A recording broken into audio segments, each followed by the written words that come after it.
Hey, thank you for listening to the Larger Than Logic podcast. My name is Avery, last name Taylor, and today I want to talk to you about something very important. A lot of times I've found that as men, and especially as black men, a lot of times we're brought up in environments where people don't necessarily invest in our potential. A lot of times they react to us based on their fear of us or how they perceive us to be. A lot of people haven't taken the time to understand us culturally, demographically, or the struggles we face, or the defenses we put up just to survive. But what I found is that that does not have to be all that is to your story. I want to let you know that regardless of where you come from, or what you've seen, or even what you've done, there is no limit to what you can accomplish. There's nothing stopping you from being exactly who and what you want to be. If you wanted to be a professional basketball player, which, that's kind of what people expect of us. But if you wanted to be a professional basketball player, you can 100% still do that, whether you did that overseas, you wanted to pursue G League, it's possible, right? If you wanted to be a professional swimmer, if you wanted to be a jazz musician, if you wanted to be world renowned producer, if you wanted to be the owner of your own bank, it does not matter. You can literally be and do whatever you want to do. It is not impossible to accomplish. But what I want you to understand, though, is that to do these things right, there's three things that are very, very important that are almost imperative. You have to be in the right place at the right time and with the right skill set. All right, I'm going to say that one more time.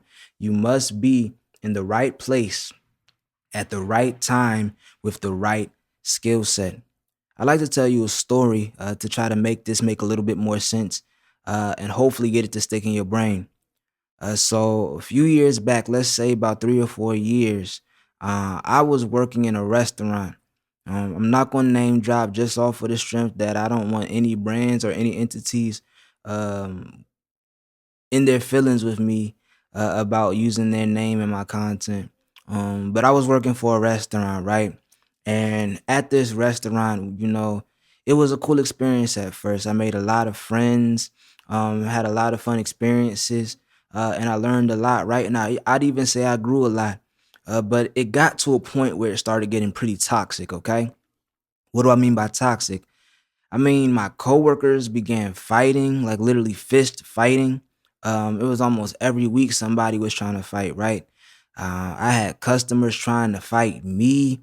And just given the area that I was in, that could have escalated to even gun violence had things not been tapered off, right? And so this stuff is just making me really, really uneasy. And so I started wanting to already find a new job, right? Not to mention, my girlfriend at the time that I was wanting to propose to, who is my now wife. I didn't want to start a marriage on a tips based income. That was just never something that was in my plans. And so I'm thinking, okay, how can I get to a steady income that will allow me to support us, or at least be able to hold my own in terms of providing, because I do believe that is something very, very important as it pertains to being a husband and a father, right? But to this point, right? I'm at this restaurant. Things are just not going the way that I would have wanted them to, and I'm trying to figure out how am I gonna escape.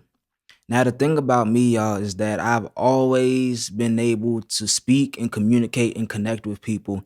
But as I got older, just because of certain challenges that life brought to me, I had no choice but to get better at it. I had to work it. I had to practice it, connecting with people, communicating with people, understanding what people are saying to me, being able to respond in a way that is either helpful or even if I'm challenging ideas, being able to help somebody understand what I'm trying to say, right? And so this is just something that I got really, really good at. Now, it just so happens that the regional manager of a pretty large company happened to bring his team to the restaurant that I was serving at. And he sat at my table. And the first day when he came, he just said, "Hey, I like your service, X, Y, and Z." Gave me a nice tip. I thought that was going to be the end of it. It just so happens that they came back the second day. The same people, maybe one or two people were different, but this is about a party of six again. And apparently, this day, because I was in a specific section of the restaurant, I wasn't allowed to take parties. But they at the front of the restaurant said to management, unless you allow Avery to serve us, we will not eat at this establishment today. And so, at the drop of a hat, my management changed me to a different section to allow me to take this party. And to my surprise, it was the same people as the day from before. And so it was a little bit different to me because that had never happened to me before. But I just rolled with it. And while serving this table, right, the regional manager asks me if I remembered what they ate the day before.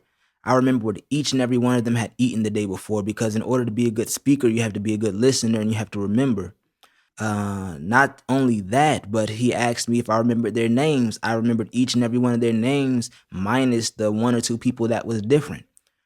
These are two things that I know stuck in his head. And this wasn't even me trying to pander, but this is just me working within my skill set that I had developed and worked on. Knowing people, meeting people, understanding people, and then actually caring about the things that I learn about those people, right? It just so happens that this same regional manager and his team came back a third day. And on that third day is when we exchanged information. And from him exchanging information with me and me exchanging information with him, is how God brought me the opportunity to begin a career in sales. And through that career in sales, I've been able to do more things and gain more skills and accomplish things that I did not even know was possible for me. I didn't know how many doors and opportunities were available in the field of sales. But it's kind of crazy to see. Now, the goal of this story is not to get you to focus on sales, it's not to get you to focus on money. What I'm trying to get you to see is that I had to develop a skill, okay? My skill of being able to communicate and connect with people and then also win them over, right? This is something that I was working on and learning before anybody ever knew my name. This is something that I was working on and learning before anybody ever needed me to do anything. This is something that I wanted to work on and get good at because it was important to me. And because it was important to me to be the best I could possibly be at this, I put the work in when nobody was paying attention. And even though nobody was paying attention, I continued to put it to work every single day in every single interaction to the best of my ability, not even for the sake of trying to gain something, but because I wanted this high quality level of communication and service and meeting and knowing people and letting them be cared about by me, letting them know that I care about them, right? This is something that I wanted to be a staple of me. I wanted to enact this and I wanted to do this because it is who I am.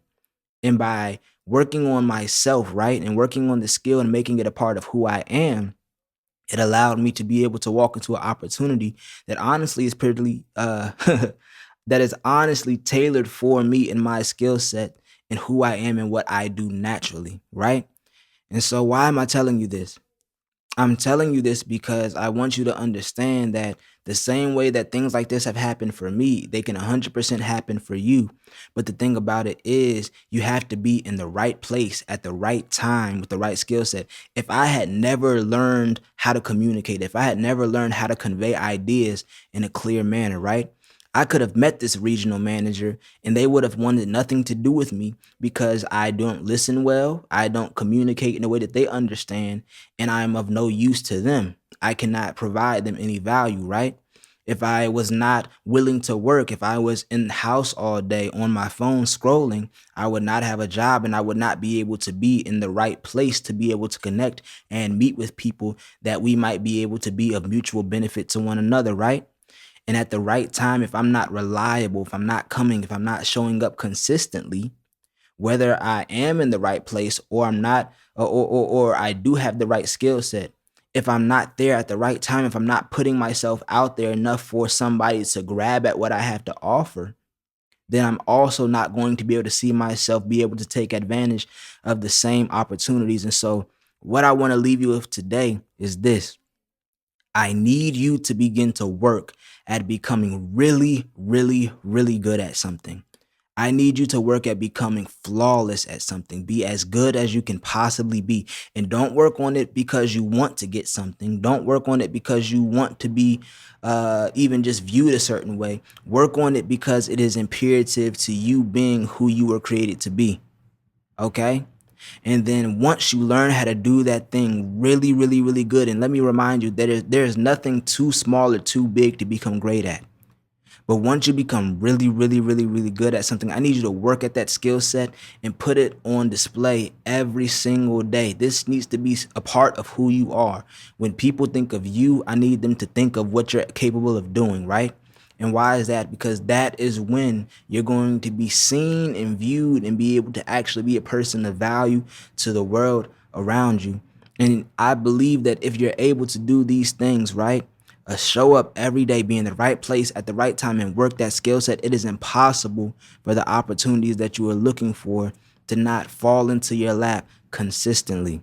Alrighty. Once again, you are listening to the Larger Than Logic podcast with Avery Taylor, and I'm so glad to be a part of your journey.